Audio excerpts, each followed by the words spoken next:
다음 애도에 관한 중요한 연사분 소개해 드리도록 하겠습니다. 청소년들, 청년들이 그날 그 거리에서 함께인 경우가 많은데요. 목격자도 많고요. 또 희생자도 있습니다. 그런 우리 학생들을 위한 애도 과연 어떻게 해야 할 것인가 하는 거에 관해서 단원고 스쿨 닥터로도 일하셨고요. 지금도 청소년 다 들어줄게 이런 모바일 상담 센터가 와도 함께 일하셔서 우리 청소년들과 함께 오랜 작업을 하신 김은지 마음도닥정신건강의학과 선생님께서 학생들의 애도 지원에 관해서 발표해 주시겠습니다. 부탁드리겠습니다. 제가 오늘 이제 말씀드릴 내용은 학생들을 위한 애도입니다. 앞에서 이제 선생님들께서 애도에 관련된 많은 이야기들 해주셨고요. 그리고 이제 특히 이제 소아청소년에 좀 포커스해서 지금 이 시기에 아이들에게 어떤 게 필요할까? 그리고 또 너무 걱정되는 거, 우리 마음의 상처를 입은 아이들이 앞으로 어떤 과정을 가게 될까? 이런 것들을 같이 말씀드려 보고자 합니다. 네, 그래서 전반적인 내용은 이렇게 되고요. 애도라고 하는 것에 관련해서 이제 사실은 많은 선생님들이 이야기 주셨습니다. 근데 사실은 굉장히 주관적인 거죠. 이 애도라고 하는 거는 다른 사람 삶에 어떤 게 일어난 게 아니라 내 삶에 일어났고, 그리고 이 내 삶에 일어난 것을 내가 앞으로 헤쳐나가야 하는 그런 과정입니다. 특히 이제 이번 참사에서는 많은 학교에서 친구를 잃은 친구들이 있을 거고요. 또 이제 중고등학교뿐만 아니라 대학교 같은 경우도 같은 과 친구의 빈자리를 보면서 '아, 그 친구가 이제 정말 세상에 없구나.' 이제 그런 생각들을 아마 할 거고, 많은 친구들이 이제 존재하지 않는 친구의 카카오톡이나 페이스북에 그 친구를 그리워하는 그런 마음을 아마 남기고 있을 겁니다. 사실 저는 이제 단원고에서 스쿨 닥터로 일하면서 이 애도를 경험한 사람들에게 '어떤 말을 해 주어야 하나.'라는 것을 참 많이 고민했었습니다. 일단은 뭐 제가 개인으로서 이렇게 아주 가까운 사람을 잃어본 경험이 없기도 했고요. 그리고 한편으로는 치료자로서 정말 좋은 도움이 되는 얘기를 해 주고 싶은데 어떤 게 도움이 될지 내 스스로가 알 수 없는 부분이었기 때문이죠. 어떻게 보면 이거는 정신의학의 영역이라기보다는 우리 삶의 철학에 관련된 부분일 수도 있겠습니다. 하지만 저는 이제 아이들을, 특히나 이 애도 상황에서 애도를 어려워하는, 혼란스러워하는 친구들에게 다 "너가 지금 겪고 있는 게 애도의 과정이다.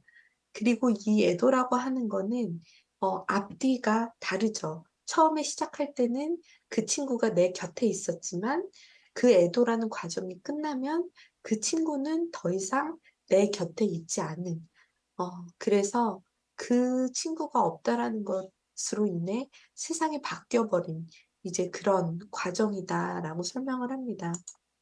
그래서 이렇게 이야기를 해요. 애도라고 하는 과정은 마치 여행과 같아. 사람이 여행이 다니는 게 다 다르잖아? 어떤 사람은 그 길에 산이 있을 수도 있고, 어떤 사람은 그 길에 강을 건너야 될 수도 있어. 너의 애도는 다른 사람과 다를 수 있어. 그리고 이 애도는 굉장히 끝이 없는 애도야. 어떤 사람은 2-3년 후에 끝났다고 생각하기도 하고, 어떤 사람은 10 년이 지나도 아직 나는 끝이 나지 않았다고 느끼기도 하지. 근데 선생님이 아까 설명했던 것처럼 애도의 처음 시작에는 너가 사랑하는 그 친구가 너의 곁에 있지만 우리는 다시 처음으로 돌아갈 순 없어. 그 애도의 끝에는 그 친구가 없지만, 그 친구가 곁에 없지만 그 친구가 너의 마음속에 있기 때문에 또 살아갈 만한 그런 세상이 기다리고 있단다.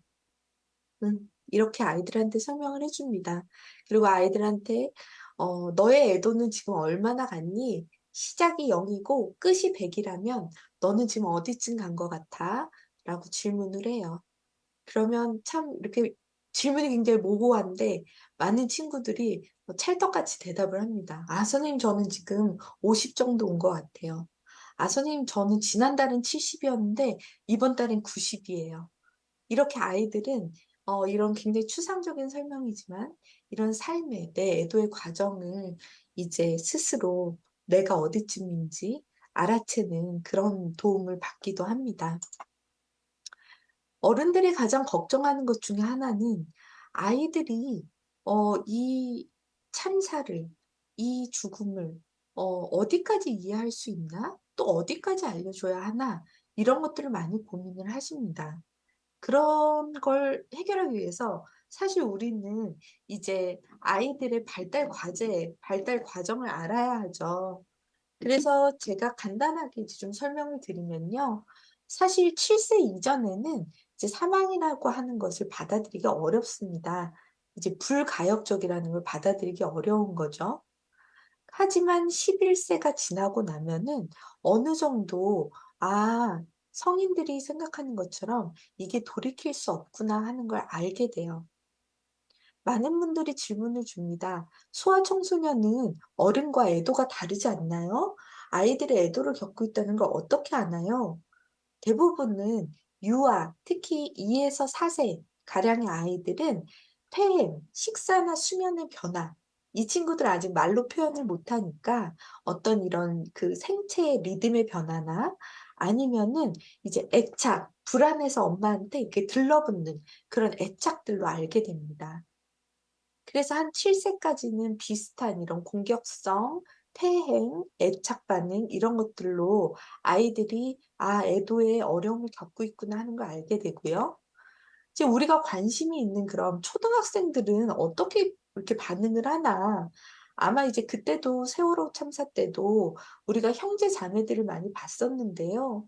아마 이제 대학생 아이들의 형제 자매들도 각 학교에서 이런 그 개입에 그리고 도움에 어떤 손길이 필요할 수 있습니다. 그래서 이런 친구들의 애도 반응, 특히 초등학생들의 애도 반응은 퇴행에 플러스 학업이 어려워지고요. 그리고 죽음에 대한 생각들을 많이 하는데 이 친구들의 특징 중에 하나는 죽음을 벌이라고 생각을 해요.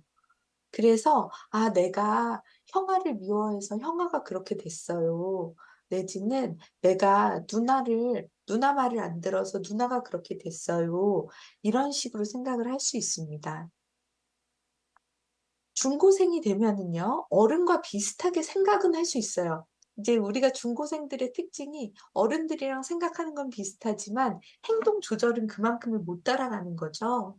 그래서 중고생들 같은 경우는 어른처럼 생각은 하지만 이거를 우울, 분노, 특히 이제 세상에 대한 분노, '왜 내가 이런 일을 경험해야 하나.' 하는 그런 분노, 자살 사고, 행동화 이런 것들로 표현을 하게 되기 쉽습니다. 그럼 아이들이 이런 행동들을 보일 때 우리는 그럼 어떻게 도와줘야 되냐. 많은 사람들이 죽음에 대해서 직접적으로 이야기하는 걸 좀 두려워합니다. 하지만 아까 말씀드렸듯이 이걸 직접적으로 그러니까는 있는 그대로 설명해 주지 않으면 아이들은 자기 나름대로 상상을 하기 쉬워요. 돌아올 거라고 믿는다든지 아니면은 다른 이유가 있을 거라고 생각을 합니다. 그렇기 때문에 그냥 객관적이고 자극적이지 않은 언어로 설명을 해 주는 게 좋습니다. 특히 이제 어린이들 그리고 청소년들도 마찬가지로 친구가 됐든 가족이 됐든 간에 앞에서 이야기 주셨던 것처럼 애착 관계가 깨지는 거기 때문에 그 애착 관계를 대신할 우리가 옆에서 지지해 줄 새로운 애착 관계를 만드는 것도 이 친구들의 회복을 돕는 데 굉장히 도움이 됩니다. 우리가 세월호 참사 때 학생들이 장례식을 참석하는 것 때문에 많은 논란이 있었죠. 어떤 분들은 "아이들한테 너무 큰 충격이다." 어떤 분들은 "그 정도의 자율성을 주어야 한다." 정답은 뭘까요? 사실은 청소년 정도 되면, 그리고 초등학생 정도 되면 아이한테 걱정되는 것과, 그리고 네가 원하는 게 어떤 건지를 물어보고 그 안에서 타협을 하고 같이 결정을 할 수 있습니다. 그리고 어른들이 걱정되는 부분은 대비를 할 수 있겠죠. 예를 들자면 "엄마는 네가 참석하고 싶어 하는 걸 알지만 너가 그 후에 너무 충격을 받을까 봐, 그리고 슬픈 거 엄마한테 말하지 않을까 봐 걱정돼. 그러면 갔다 오는 대신 엄마한테 그 감정들을 얘기해 줄 수 있겠니?" 이런 식으로 아이랑 대화를 해서 해결할 수 있겠습니다. 좀 정리를 하자면 애도 반응은 죽음에 대한 너무 자연스러운 반응이죠. 아까 말씀드렸듯이 각자의 여행이 다르듯이 다 다르게 반응할 수 있습니다. 특히 애도하는데 옳고 그른 방법은 없어요. 어떤 친구는 특히 청소년 같은 경우 이 애도를 견디는 게 힘이 들어서 친구들과 계속 놀러 다니기도 합니다. 그 옆에서 보기에 '쟤는 뭐야? 슬퍼하는 게 맞아?' 혹은 부모님이 "너는 슬프다는 핑계로 더 나가다니는 거 아니야?" 이렇게 반응할 수 있는데 각자의 방법은 다 달라요. 내 감정을 조절하는 방법은 다 다릅니다. 그거 그대로 존중받아야 되고요. 말씀드렸듯이 "다른 사람은 이만큼 슬퍼하는데 넌 왜 이렇게 많이 슬퍼해?" 이런 거 아닙니다. 각자 고유의 느낌들이 있는 거고요. 애도 과정은 뒤에서도 말씀드리겠지만 애도 하나만의 고유가 아니라 많은 문제에 영향을 받기도 합니다. 그래서 이렇게 서포트를 받아서 아이들이 애도 반응을 잘 지나가게 되면 사랑하던 사람과 상실한 것에 대한 고통을 지나서 이 상실이 영원하다는 것을 받아들이고 고인의 장점, 단점을 모두 통합적으로 받아들일 수 있게 되고, 그리고 그 사람과의 관계에서 내가 얻은 어떤 생각, 어떤 희망, 그리고 그 사람을 추모하는 마음을 가지고 내가 내 삶을 더 잘 살 수 있는, 그리고 새로운 관계에 더 헌신하는 그런 방향으로 나아가게 됩니다. 아까 말씀 앞에서 하셨는데 이렇게 페이지가 있어요. 그래서 처음에는 넘니스, 그래서 멍하고 생각이 나지 않는 게 있고요. 마지막은 다시 삶을 통합하는 방식으로 나아갑니다. 그래서 우리가 이 애도라고 하는 건 크게 두 가지의 과정이 있는데요.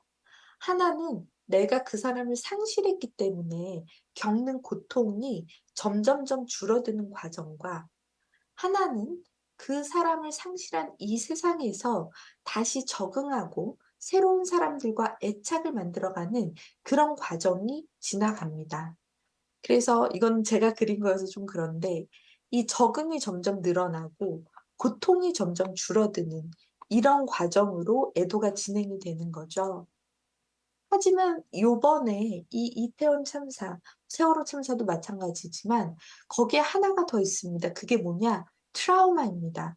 우리가 트라우마틱 그리프, 그리고 그래서 이제 복잡성 애도라고 하는데 애도와 트라우마가 함께 있는 경우에는 트라우마가 악화되면 애도가 악화되고, 애도가 악화되면 또 트라우마가 악화되는 이런 상황이 생기는 거죠. 그러면 우리가 할 수 있는 건 뭐냐? 그 친구들의 적응을 도와주는 거예요. 예를 들자면 세월호 참사 때 단원고 학생들한테는 어 점프라고 하는 이런 튜터링이 붙었습니다. 그래서 이 친구들이, 우리가 트라우마 애도 같은 게 있으면 인지 기능이 떨어지거든요. 그래서 학습을 서포트를 해 주는 거죠. 그게 바로 적응을 올려주는 그런 개입이라고 할 수 있겠습니다. 그래서 적응이 올라가면 자연스럽게 내가 더 잘 지낼 수 있게 되고, 그러면 애도나 트라우마로부터 회복도 더 빨라지는 거죠. 우리가 이제 트라우마도 애도에 영향을 미친다고 했는데, 이제 또 하나 이 이태원 참사의 특징 중에 하나는 이제 그 참사의 현장에 굉장히 많은 사람들이 목격자로서 트라우마에 노출이 되었고요. 그리고 한편으론 그 많은 사람들이 다시 또 그 장면을 촬영을 해서 실시간으로 SNS로 올리면서 더 많은 사람들이 그 밤에 굉장히 많은 사람들이 트라우마타이즈 되었어요. 근데 우리는 인간은 어떤 걸 가지고 있냐 하면 위험을 당하면 그 위험을 통제하기 위해서 그 위험을 통제할 수 있는 방법을 찾습니다. 그게 뭐냐? 위험을 피하기 위해서 위험한 것들이 어떤 게 있는지 계속 서칭을 하는 거죠. 그래서 부정적인 사건에 관심을 갖고 계속 요것들을 이제 확인을 하는 그런 과정을 갖게 되는데요. 이런 참사 후에 불안이 올라가면서 많은 친구들이 둠 스크롤링이라고 하는 이런 그 이렇게 그 위험한 그런 정보들을 계속 찾아보는 그런 이제 현상들을 보이고, 이게 트라우마를 악화시키고 그게 다시 애도를 악화시키고 또 밤새 찾아보면 적응도 악화되고, 그렇기 때문에 지금 상황에서는 자극적인 SNS나 미디어를 차단하는 게 필요한 그런 상황입니다. 아유, 그러면 이제 부모나 선생님들은 아이들을 어떻게 도울 수 있냐? 애도는 괜찮은 것이고 상실에 대한 정상적인 반응임을 받아들일 수 있게 도와주고요. 슬픔에 대해서 이야기할 수 있게 해 주고 아이의 이야기를 경청하는 자세가 필요합니다. 그리고 또 애도를 관리하기 위해서 여러 가지 행동을 적극적으로 하게 해 주는데요. 아이가 즐거워했던 거를 이제 함께 해 준다든지, 죄책감을 느낀다 하더라도 그 중간중간에 또 기쁜 일들이 있을 수 있죠. 그게 또 과도한 죄책감을 만들지 않을 수 있도록 도와준다든지, 장례식을 참여할 수 있게 해 준다든지. 그리고 또 부모님들이 이해하셔야 되는 거는 학생들이 이런 트라우마타이즈 된 상황에서 집중이 어렵다는 것입니다.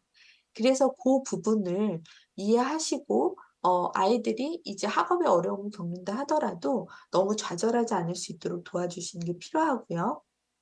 학교와 이제 잘 소통을 하고, 그리고 이제 유가족분들 같은 경우는 아이들이 이제 학교에서 생활했던 것 그런 것들을 이제 더 잘 알기가 어렵죠. 그래서 사실은 이 애도를 경험한 공동체는 그 고인에 대한 이야기를 함께 하면서 한편으로는 힘들지만 한편으로는 또 같이 추억하는 그런 면도 있습니다. 그런 것들도 애도에 도움이 된다고 생각하시면 되겠습니다. 네. 도움이 되지 않는 말들도 있는데요. 뭐 "당신의 마음을 이해한다." 뭐 이렇게 "잘 이겨내자." "산 사람은 살아야지." 너무 잘 아시지만 이런 말들은 도움이 되지 않습니다. 아마 지금 이거를 보고 계신 분들 중에서는 이제 학교에서 상담을 하시거나 아니면 청소년들을 이제 청소년 센터 이런 데서 상담하시는 선생님들도 계실 텐데요. 저희가 이제 GCT라 그래서 애도를 이제 도와주는 인지행동 치료가 있습니다. 그 치료에서 쓰는 몇 가지 기법들이 있는데요. 사망에 관련된 이야기들을 잘 들어주는 거, 그리고 애도가 어떻게 작동하고 애도가 되지 않았을 때 어떤 일이 일어나는지 정보를 제공하는 거, 그리고 정기적으로 애도 반응을 관찰하고 점검하는 거, 중요한 지인들, 이제 그 친구를 아는 다른 사람들을 같이 만나서 애도의 마음을 나누는 거, 개인의 목표와 보상을 개발하고, 이거는 이제 적응을 높이는 거죠. 그리고 일상 활동을 연습하는 거, 주기적으로 고인에 대해서 이야기하는 거, 그리고 기억이나 사진들을 가지고 이야기하는 거, 그리고 고인과 상상으로 대화 나누는 거, 이런 것들이 애도에 관련된 상담에서 효과적으로 쓰실 수 있는 몇 가지 팁들입니다. 참고하실 수 있고요. 예, 마찬가지로 이제 좀 몇 가지 실질적으로 편지 쓰기, 롤 플레잉 이런 것들이 있다라고 알고 계시면 되겠습니다. 마지막으로 이제 애니버서리 리액션에 대해서 간단하게 언급하고 마무리하도록 하겠습니다. 이제 우리가 그 불의의 사고로 이제 가까운 사람을 잃고 나면은 그 사람을 연상하게 하는 기념일이 있을 수 있어요. 뭐 예를 들자면 부모님은 이제 아이의 생일이라든지 아니면은 친구들은 새학기라든지, 그럴 때가 되면 지금 겪고 있는 애도의 반응을 반복적으로 경험을 할 수 있다. 근데 왜 우리가 이런 것들을 경험하게 되냐? 어 우리는 이제 신체를 가지고 있고 이 그 참사 그리고 이 그 애도를 경험했던 그 시점이 되면 그때의 기억이 촉발이 되는 거죠. 마치 이제 자라보고 놀란 가서 소뚜껑 보고 놀라는 것처럼 그 상황이 되면 그때의 감정들, 반응들이 몸에서 자연스럽게 일어나게 되는 겁니다. 그래서 더 집중이 안 되고 분노, 악몽, 수면 이런 것들을 경험할 수 있고요. 그때 이제 대처하는 방법은 이제 내가 어려움이 있다라는 것을 인식을 하고 그리고 그거를 해결해 같이 해 나가기 위해서 이제 추모할 수 있는 그런 리추얼 예를 들자면은 납골당을 간다든지 아니면은 이제 편지를 쓴다든지 하는 걸 할 수 있고요. 그리고 무엇보다도 내가 이 시간을 이 친구를 잃고 혹은 가족을 잃고 그 시간 동안에 이 시간을 잘 버텨왔음을 스스로 이제 기억하면서 어렵지만 그 시기를 다시 지나가는 것 이런 것이 하다고 하겠습니다. 그래서 이제 마지막으로 학교에서는 그러면 어떤 방식으로 이제 좀 진행을 하냐. 제가 이제 단원고에서 스쿨 닥터로 있을 때 그때 당시에 이 기념일에 관련해서 12 월부터 준비를 했었고요. 그래서 이렇게 브로셔를 만들어서 이제 애도 반응에 관련된 교육을 미리 하고요. 그리고 단원고 이제 세월호 참사 때에는 기억 교실이 있었어요. 그래서 이 기억 교실에 친구들이 이렇게 엽서를 쓸 수 있게 도와주고 그리고 이렇게 꽃집이라고 해서 이제 학생들이 직접 꽃다발을 만들어서 그 추모하는 친구의 책상 위에 올려 놓을 수 있는 이런 행사도 학교 안에서 했었습니다. 그래서 학교 안에서 있는 애도 같은 경우는 어떻게 보면은 여러 친구가 한꺼번에 영향을 받아서 어렵다고 느끼실 수 있지만 다른 한편으로는 또 같은 애도를 경험한 사람끼리 서로 위로하고 예 서로 격려할 수 있기 때문에 학교에서의 그런 관계 자원을 잘 이용해서 애도를 이겨나갈 수 있게 하는 것도 중요하다고 하겠습니다. 그래서 이렇게 함께 이제 다녀오고요. 또 잃은 친구들을 이렇게 사진을 들고 같이 졸업사진을 찍는 그런 것들도 있었습니다. 또 그 친구들을 추모하는 합창대회를 하기도 하고요.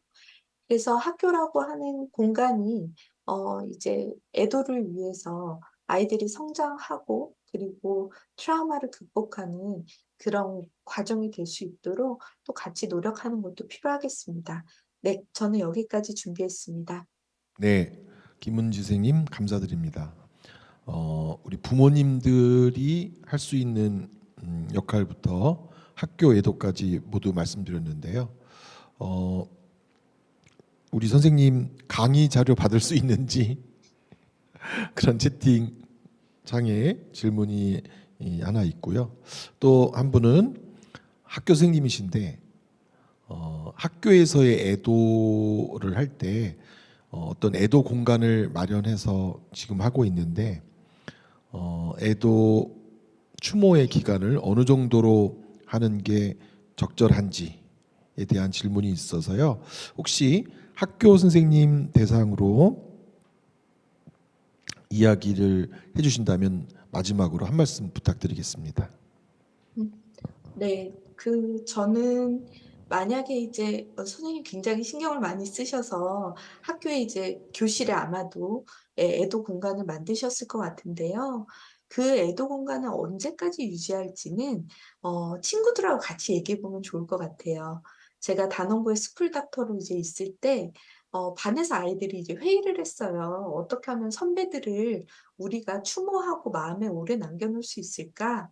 그랬더니 그중에 한 친구가 그 선배들 한 명 한 명을 다 이름을 이렇게 붙인 나무를 학교에 심자." 이런 의견을 냈어요.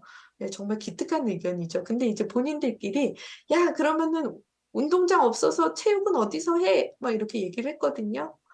그래서 어떻게 보면 아이들은 본인들이 많은 생각과 자원을 가지고 있어요. 그래서 친구들에게 선택권을 전 줄 수 있다고 생각을 합니다. 너무 지나치지 않는 범위에서 네, 가능한 범위에서 우리가 이 공간을 애도 추모 공간을 어떻게 언제까지 운영할지에 대해서 같이 고민하고 그 의미를 생각하는 것만으로도 아이들한테는 굉장히 회복에 도움이 되는 애도 활동이 될 거라고 생각을 합니다. 그리고 사실 이제 담임 선생님들께 이제 조금 말씀을 드리고 싶은 게 있는데, 세월호 참사 같은 경우에는 학교 전체가 이제 선생님들이 수업을 들어가는 게 너무 어려우신 상황이었고, 그때 당시에 이제 정신과 의사들이 그 위클래스 선생님들과 함께 첫 시간 수업을 했어요, 애도와 트라우마에 관련해서.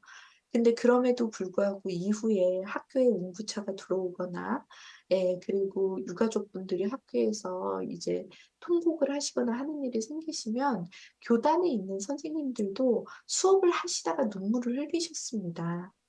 그리고 아이들이 때로는 선생님의 그런 슬픔을 표현하는 것을 두려워하거나 불편해하는 게 아니라 선생님을 오히려 위로해 주는 경우도 있었어요. 선생님도 슬퍼하실 수 있는 분들입니다.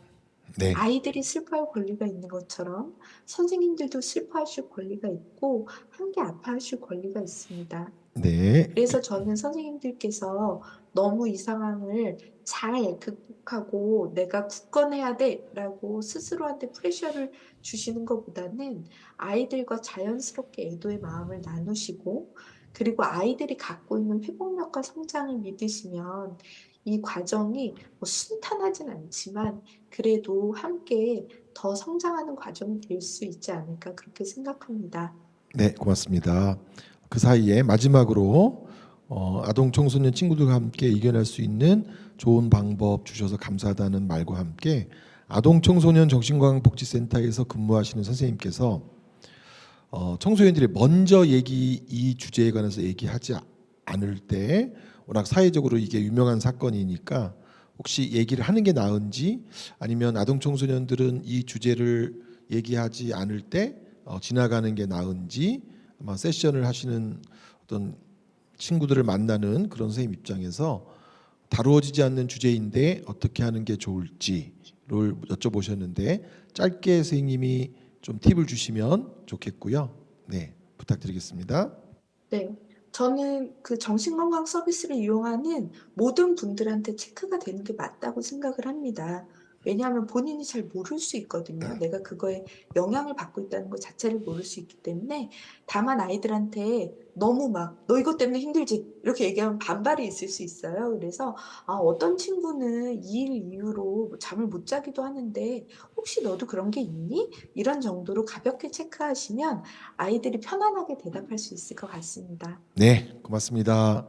바쁜 시간 중에도 우리 김은지 선생님, 네, 내용을 알차게 준비하시고 시간이 충분하지 않았지만 아주 핵심을 잘 전해주셔서 고맙습니다.